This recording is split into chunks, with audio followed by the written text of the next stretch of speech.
नमस्कार साथियों, मैं डॉक्टर मुकेश गर्ग। जरा सोचिए में आपका हार्दिक स्वागत है। अभी कल की बात है।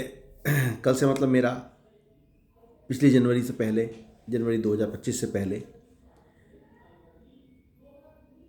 डोनाल्ड ट्रंप भारत को अपना सबसे नज़दीकी और सबसे महत्वपूर्ण स्ट्रेटेजिक पार्टनर बोला करते थे और प्रधानमंत्री मोदी की तारीफ में वो कसीदे पढ़ा करते थे। उससे पूरे देश में, पूरे विदेश में, पूरे विश्व में ये भ्रम पैदा कर दिया गया था कि प्रधानमंत्री नरेंद्र मोदी और डोनाल्ड ट्रंप बहुत पक्के दोस्त हैं। ऐसा मोदी जी भी कहा करते थे अपनी बातचीत में, और ऐसा डोनाल्ड ट्रंप भी बोलते थे।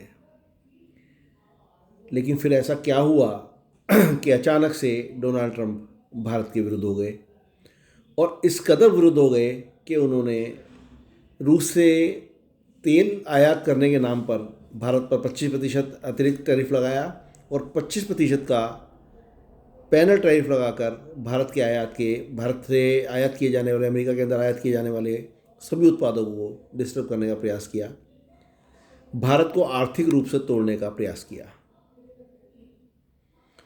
भारत ने इस टैरिफ के लगने के बाद भी रूस से तेल खरीदना कम नहीं किया, ना बंद किया, और रूस को किसी भी तरीके से उन्होंने अपना दुश्मन नहीं बनाने का प्रयास किया। मोदी जी ने जो दोस्त का दर्जा रूस का पुराना चला आ रहा है उसी को बरकरार रखा, और यही कारण है कि पुतिन जो रूसी राष्ट्रपति हैं वो इतनी यूक्रेन के साथ चल रहे युद्ध के बाद इतनी तनातनी के अंदर भी 2 दिन की यात्रा पर भारत पहुंचे थे, और यहाँ पर उन्होंने अहम और महत्वपूर्ण फैसले भारत सरकार के साथ लिए।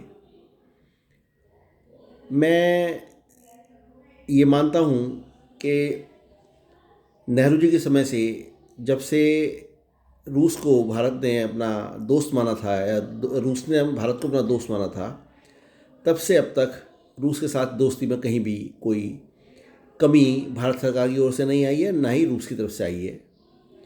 ऐसे में अमेरिका का रूस के नाम पर, यूक्रेन युद्ध को रुकवाने के नाम पर, उसको आर्थिक मदद करने के नाम पर भारत के साथ ऐसा प्रतिशोध लेना, ये बहुत एक दुर्भाग्यपूर्ण घटना है।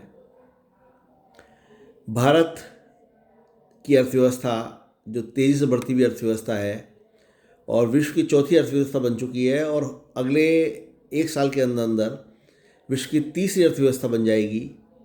ऐसे में शायद डोनाल्ड ट्रंप भारत से कोई खतरा महसूस कर रहे हैं और वो भारत की इस ग्रोथ को रोक देना चाहते हैं।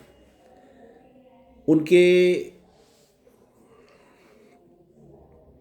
जो कार्यकाल में उनके सीनेटर हैं मिस्टर ग्रैहम, जो डोनाल्ड ट्रंप के खास मित्र भी माने जाते हैं, उनके सलाहकार भी माने जाते हैं, उन्होंने अमेरिकन सीनेट में एक प्रस्ताव रखने के लिए तैयार किया है, जिसमें उन्होंने रूस से भारत का सस्ता तेल खरीदने और अपनी अर्थव्यवस्था को मजबूत करने के प्रतिरोध स्वरूप दंड देने के लिए भारत पर 500% टैरिफ लगाने की सिफारिश की है। यदि ये बिल अमेरिकन सीनेट के अंदर पास हो जाता है तो भारत के सारे उत्पाद जिन पर 500% टैरिफ लगाया जाएगा वो अमेरिका में बिकने के काबिल नहीं रहेंगे, और भारत को एक बहुत बड़ा आर्थिक नुकसान इसमें झेलना पड़ेगा, ऐसा मेरा मानना है। उसके लिए मोदी जी क्या स्ट्रेटेजी बनाएंगे, उसके लिए देश किस तरीके से तैयार होगा, ये अभी भविष्य की गर्त में छुपा हुआ है। लेकिन जिस तरीके से रूस और यूक्रेन का युद्ध रुकने का नाम नहीं ले रहा है, जबकि अमेरिका का रुख अब रूस की तरफ काफ़ी पिघला हुआ है, और यूक्रेन भी लगभग 1/3 तो रूस के हाथ में जा चुका है, और अगला 2/3 जो बचा हुआ हिस्सा है वो भी धीरे धीरे रूस के हाथ में चला जाएगा, ऐसा मुझे लग रहा है। और ऐसे में अमेरिकन राष्ट्रपति इतना डिस्टर्ब अपने को महसूस कर रहे हैं कि उनकी बात कोई मान नहीं रहा है, शांति प्रस्ताव मान नहीं रहा है। लेकिन अमेरिका का दोगला चरित्र सबके सामने आ चुका है। जिस तरीके से उन्होंने वेनेजुएला के अंदर वहाँ के राष्ट्रपति को, चुने हुए राष्ट्रपति को, जो लोकतांत्रिक तरीके से चुने हुए राष्ट्रपति थे, उनको उन्होंने वहाँ से रातों रात उठवा लिया उनकी पत्नी के सहित और लाकर अमेरिका में कैद कर लिया। ये वो सब घटनाएं हैं जो अमेरिका की दादागिरी, गुंडागर्दी और उसको उनके अति महत्वाकांक्षा को सिद्ध करती हैं। लेकिन विश्व के किसी भी देश के अंदर अमेरिका के साथ इतना दुस्साहस करने की हिम्मत नहीं है कि वो अमेरिका को गलत कह दे, चाहे उसमें चीन शामिल हो, चाहे भारत शामिल हो, चाहे उसके अंदर रूस शामिल हो।